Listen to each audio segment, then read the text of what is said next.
કેટલી 24 પિક્ચરોમાંથી 13-14 તો એમને લગ્નની જ કરકા કરી છે, એટલે આખું પ્રેક્ટિસ છે ભાઈ. મારા વાલી પિક્ચરમાં તો 3 વાર પરણવાની તૈયારી હતી, ફૂલ ખબર છે. કેવું લાગે મહારાજને કે અરે તમે વિધિ ખોટી સાંભળો, આમ નહીં આમ કરો? ડાબી બાજુ ને જમણી બાજુ બેસવામાં કન્ફ્યુઝન થઈ ગયું હતું એકચ્યુઅલી, કારણ કે દરેક વખતે પિક્ચરમાં ફિલ્મનું શૂટ વખતે આમ રાઈટ લેફ્ટ તો મહારાજ કે તમારે અહીં બેસવાનું, મેં ના હોય એટલે અહીં બેસવાનું. એટલે કે તો મારા પપ્પા કે એમને કરવા દે, એ મહારાજ છે. કે એવું ના હોય એમ કરીને યુટ્યુબ પર પિક્ચર બતાવતા હવે આમાં તો હવે બેઠેલા મારા જ એક્સિસ જ ખોટી છે યાર. પણ મલ્ટી સ્ટારકાસ્ટ પિક્ચરો ઘણી બધી કરી છે મલ્હાર, અને એ સુપર ડુપર બ્લોકબસ્ટર હિટ ગઈ છે બધા માટે. ખાસ કરીને છેલ્લો દિવસ હોય, શું થયું હોય, અને પછી ત્રણ એકા. તો હવે કોઈ પાછી મલ્ટી સ્ટારર એવી આવવાની છે તમારા લોકોની? હવે યાર બધા ભેગા થવું બહુ અઘરું છે. ખાલી અમે ક્રિકેટ રમવા અને મેચ રમવા જ ભેગા થઈએ છીએ. બાકી શૂટિંગ માટે પછી પેલા એ બધી યશે બધી ડેની જીગર ને રાડો ને એ તરફ ગયો, અને હું આખો શુભયાત્રા અને એવા અલગ બધી પિક્ચરો ચાલી, એટલે બધા ભેગા નથી થતા. પણ let's hope for the best યાર. કોઈક એવો પ્રોજેક્ટ આવે, અમને બધાને જોડે મજા બહુ આવે છે, એટલે હોપફુલી કંઈક ધમાલ કરીએ તો મજા જ આવે. તો જે ક્રિકેટ રમો છે રેકોર્ડ કરીને રિલીઝ કરી દો, ચાલે.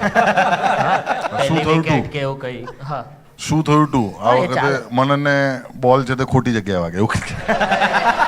આખી પિક્ચર તો આમ કઈ રીતે કરવું?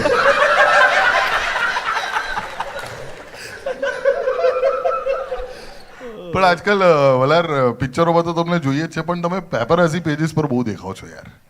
પેપરઝી પેજીસ ફિલ્મી ફોક્સ હોય કે પછી DC પેપ્સ હોય કે બીજા બધા પેજીસ હોય, તો આ લોકો ડાયરેક્ટ પહોંચી જ જતા હોય છે તમે જાઓ તે? એટલે 2-3 વખત એવું થયું છે કે ડાયરેક્ટ પહોંચી ગયા. પછી હું આમ એકદમ નાઇટ ડ્રેસમાં ફરતો હોઉં એટલે આપણને એમ થાય બકા હું કહી દઈશ તને ક્યાંક જઈશ તો આવી જજે ત્યાં એમ. એવું આમ એકવાર તો મેં એને પૂછ્યું કે તું ક્યાં છે, તું કંઈક આવવાનો હતો વિડીયો લેવાને એવું, તો કે યાર હું મણિનગર બધું વાંધો નહીં, હું જ મારા ભાઈબંધ જોડે શૂટ કરીને મોકલી આપું, ચિંતા ના કર, ટાઈમ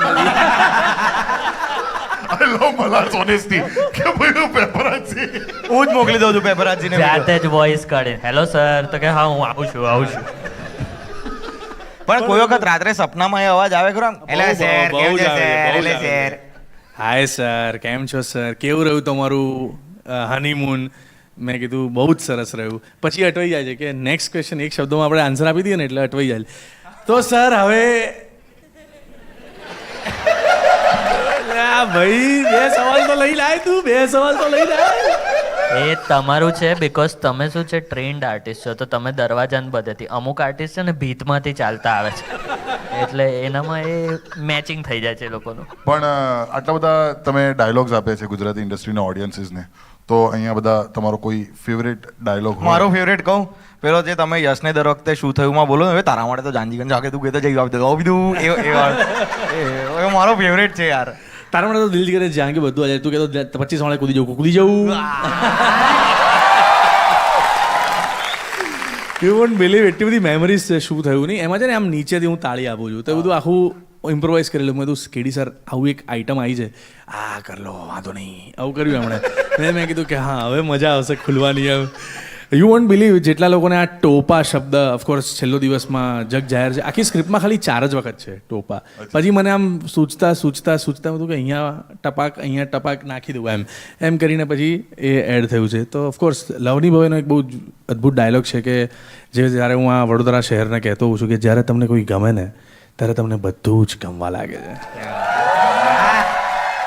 આપણે સ્કેચીસ પણ કેટલા બધા કરેલા, કેશ ઓન ડિલિવરી માટે કરેલું સ્કેચ, અને પછી આપણે જતી હોય તો ભલે ને જાતી દ્રાક્ષ ખાટી છે, એમાં બી બહુ ધમાલ કરી હતી ઓફકોર્સ. એ મનન એમાં એ સોંગનો હીરો છે, અમે બંને કો એક્ટર્સ છીએ ને. મને ધ ગ્રેટ અલ્તાફ રાજાના સોંગ પર લિપસિંગ કરવા મળ્યું એટલે હું ધન્ય થઈ ગયો બોસ. વાહ અદ્ભુત. એટલે બહુ મજા આવી હતી એ સોંગની અંદર. આપણે નાઇટ શૂટ કરેલું હતું, છાસ્યું પીતા. બાય ધ વે વિકીડાનો વરઘોડો is a so amazing film. બરોડામાં મેં ખૂબ શૂટ કર્યું, તમારે ખાસ જોઈ જોઈએ. એનું હ્યુમર એ રાહુલ ભોલેની તાકાત છે કે જે એટલું દિલથી બનાવ્યું છે ફિલ્મ. બહુ મજેદાર ફિલ્મ છે, મસ્ટ વોચ ઇટ. એમ તમે આ લોકોની સાથે વિકીડાનો વરઘોડો કરી, પેલા જોડે 3 એકા કરી, મેં શું ભૂલ કરી? હવે તારો વારો બકા. તું કે તો પિક્ચરમાં લઈ લો.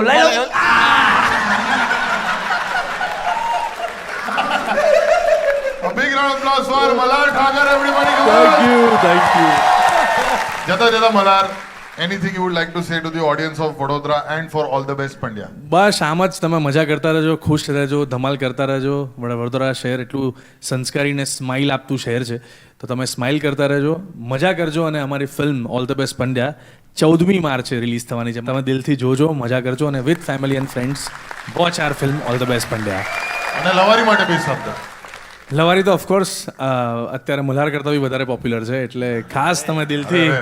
અરે ના ના યાર, અરે તમે કહેતા હો તો માની જાઉં. બોલો, માની જાઉં. Thank you so very much to Vadodara. Thank you guys, thank you very much, thank you દોસ્તો. કયો ડાયલોગ? ઉઠ કહે આસમામાં વાકા અંગવાળા ભૂંડા ભૂતળમાં પશુઓ ને પક્ષીઓ પાર છે. બગ બગ બગ કે બગલાની ડોકમાં કે પોપટાની ચાંચવા કે કૂતરાની પૂંછડીનો વાંકો વિસ્તાર છે. વારાણની સુનવા કે બેસના તો શિંગવા કા શિંગડાનો ભાર છે. સાંભળીને શિયાળ બધું દાખે દલપત રામ, અન્યના તો એક આપના 18 છે. क्या बात है? Thank you guys. Thank you so very much for watching that video. નીચે કોમેન્ટમાં તમે કહી શકો છો કે કયા બીજા એવા કલાકારોને બોલાવીએ કે પર્સનાલિટીઝને બોલાવીએ જે તમને જોવા મળશે ઓન લવારી. ને આ વિડીયો ગમ્યો હોય તો એને લાઈક કરો, શેર કરો અને subscribe to the comedy factory. આનથી લાંબા જોવા હોય લવારીના સેશન્સ તો લાઈવ શો જોવા આવો તાત્કાલિક ટિકિટ લઈને. અને તમારા લોકોનો જે પ્રેમ મળ્યો છે લવારીને, એટલા જ માટે અમે લોકો લવારી હવે ગુજરાતની બહાર શું ભારતની બહાર લઈ જઈ રહ્યા છે. ઇન્ટરનેશનલી વર્લ્ડ ટૂર થઈ રહ્યો છે લવારીનો, જેની વિગતો તમને નીચે ડિસ્ક્રિપ્શન અને પિન કમેન્ટમાં પણ મળી જશે.